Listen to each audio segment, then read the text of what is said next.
भगवान भोलेनाथ से माता पार्वती जी निवेदन करी कि घर में पुत्र गणेश का विवाह करना। कोई कन्या देवऋषि नारद को बुलाकर कहा, प्रजापति विश्वरूप जी की कन्या रिद्धि और सिद्धि के साथ विवाह। सुख समृद्धि देने वाले सारे देवता शंकर जी के ही परिवार में रिद्धि सिद्धि अमोद प्रमोद शुभ लाभ संतोषी दाता विधाता सारे शिव के परिवार में सारा सुख देने वाले शंकर के पास शिव शांति और सुख देता है। श्री गणेश जी महाराज के साथ रिद्धि सिद्धि का विवाह हुआ।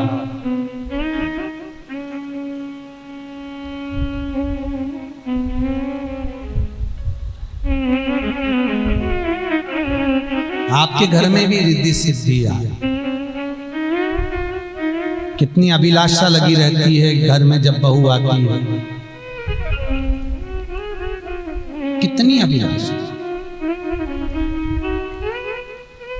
ना सास बुरी होती है ना बहू बुरी होती है, बस इन दोनों के बीच में जो एक समाजस बैठने की घड़ी पल जो होता है, समय जो होता है, वो बुरा हो जाता है।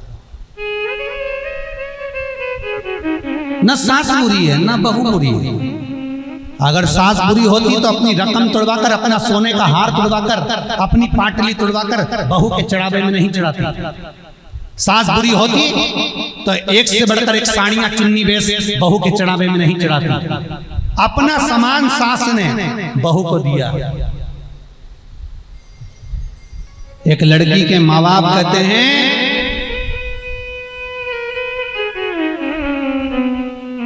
हमने अपनी लड़की दी है, हमने अपनी बेटी दी है। अगर आपने अपनी बेटी दी है तो एक माँ से पूछना उसने अपना बेटा दिया। एक माँ से पूछना उसने भी अपना बेटा दिया। जिस दिन से बहू घर में आती है उस दिन से माँ का बेटा नहीं होता, पत्नी का पति हो जाता। उसने भी अपना पुत्र दिया।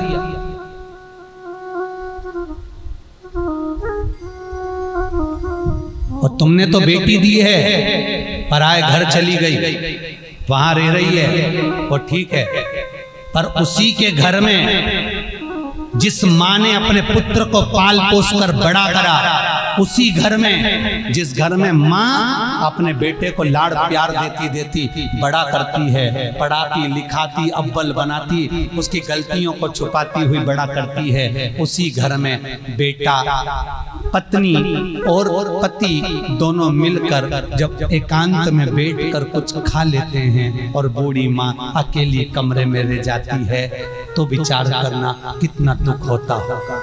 आपने बेटी दी तो उसने बेटा दिया है। बराबर का भाव रहा, बराबर का।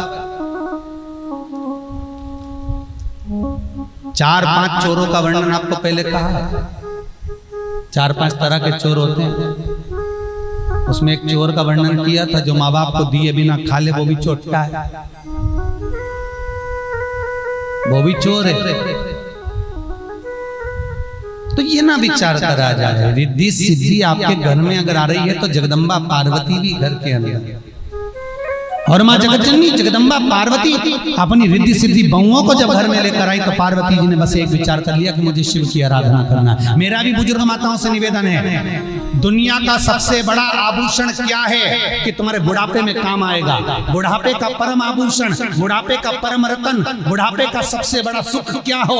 तुम्हारे पास में क्या होना चाहिए कि बुढ़ापे में तुम्हारे बच्चे तुम्हें पूछेंगे, बुढ़ापे में तुम्हारी बेटियां तुम्हें पूछेंगी, बुढ़ापे में तुम्हारे पड़ोसी तुम्हें पूछेंगे। बुढ़ापे का परम आभूषण क्या होना चाहिए? बुढ़ापे में धन से तुम्हें कोई नहीं पूछने वाला। अगर धन होगा भी सही तो भी बेटे अपने पूना में मुंबई में इधर उधर रह लेंगे बहू के साथ। तुम्हारे बेटे पैसे से किसी को मतलब नहीं है। बुढ़ापे का परम आभूषण है, बुढ़ापे का परम रतन है मौन रहना, चुप रहिए।